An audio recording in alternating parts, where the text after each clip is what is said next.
Nova onda nas empresas é constelar. Revista ES Brasil em áudio.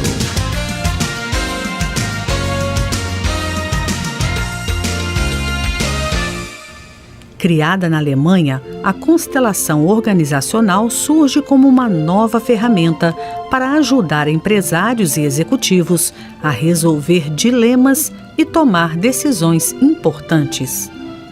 O voo parecia tranquilo, céu de brigadeiro, nenhuma nuvem à frente. De repente, o tempo fecha. O avião encara uma turbulência. O nevoeiro em frente impede a visão e torna difícil para o piloto saber que caminho seguir. Sem nitidez quanto à direção, fica impossível tomar uma decisão. Porém, quando a turbulência passa e o horizonte clareia, a viagem volta à normalidade. Já é possível escolher o melhor rumo para alcançar o destino desejado. É exatamente isso o que as constelações organizacionais fazem para as empresas. Dão transparência a situações que estão nebulosas. Essa missão pode envolver a decisão sobre lançar ou não um determinado produto, que profissional contratar para um cargo específico, ou mesmo conflitos existentes em setores da companhia. Em casos desses tipos, entre outros, o constelador entra em cena para ajudar o executivo a agir e fazer a melhor escolha. O dia a dia de um empresário é marcado por alguns dilemas: abrir ou fechar um negócio, contratar ou demitir funcionários, como inovar na empresa. A constelação organizacional surge como uma ferramenta para ajudá-lo a encontrar uma solução e tomar uma decisão, explica César Cordeiro, sócio fundador da S100, empresa paulista de capacitação humana e consultoria em estratégia organizacional. Como se percebe, a ferramenta, apesar do nome sugestivo, não tem nada de mística. No Brasil, esse nome é muito ingrato. Constelação para nós, latinos, tem um entendimento meio esotérico, e o trabalho sistêmico não tem nada disso. Não vamos fazer um mapa astral da empresa, brinca César Cordeiro. A origem, na verdade, vem da Alemanha, considerada o berço das constelações. Coube ao psicoterapeuta, teólogo e pedagogo Bertin Helling, na década de 1920, desenvolver a princípio as constelações familiares, baseado em duas grandes influências, o psicodrama e a escultura familiar. Depois de ser idealizada com sucesso para questões familiares, a ferramenta passou a ser aplicada também em empresas. Em 1995, o alemão Gunther Weber realizou um trabalho que o fez ser considerado o pai das constelações organizacionais. Ao longo da última década, essa dinâmica se difundiu e ganhou corpo em todo o continente europeu. No Brasil, porém, o início de sua utilização ainda é bem recente. O fato de as constelações serem ainda pouco conhecidas faz surgirem muitos tabus, admite César Cordeiro. É como o trabalho de coaching há 10 anos. Era algo desconhecido. Hoje, esses profissionais já são mais respeitados e bastante utilizados pelos mais diferentes gestores. O sócio da S100 lembra que, como em qualquer área, é preciso escolher bem o profissional que vai realizar esse serviço. Existem consteladores e consteladores. Se for contratar um coach, há aqueles que cobram R$100 e os de R$800 a sessão.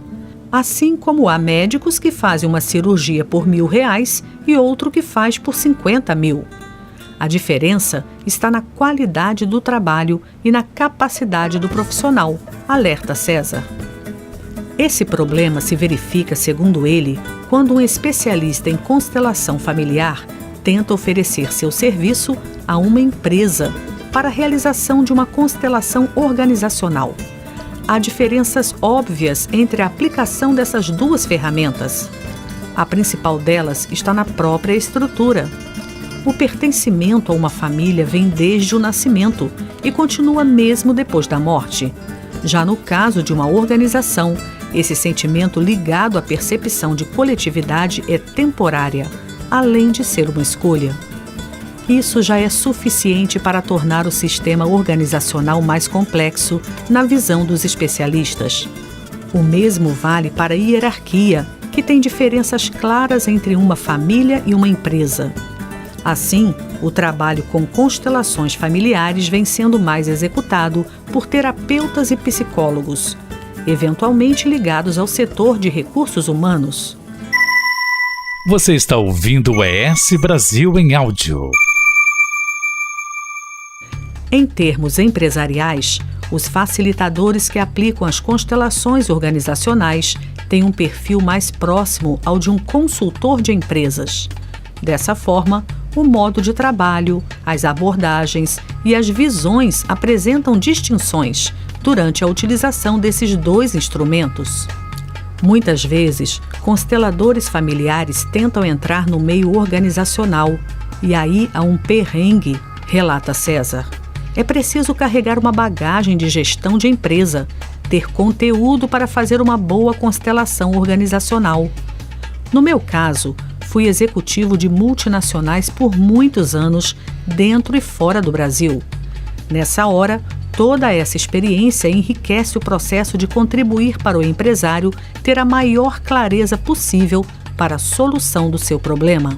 É essa experiência do constelador que ajuda o empresário ou executivo a desatar o nó que o impede de tomar a melhor decisão em relação a um problema ou dilema. Às vezes, surge um nó que trava o executivo. Ele não consegue tomar uma decisão porque não visualiza a situação de forma clara. Então, a dinâmica da constelação organizacional traz uma maior clareza de informações, de dimensões do tema que o ajudam a tomar uma decisão, explica o constelador. Em situações desse tipo, o primeiro desafio é entender a dúvida ou dilema do executivo. Para isso, realiza-se uma entrevista pessoal, em que o contratante expõe os problemas que o impedem de tomar uma decisão.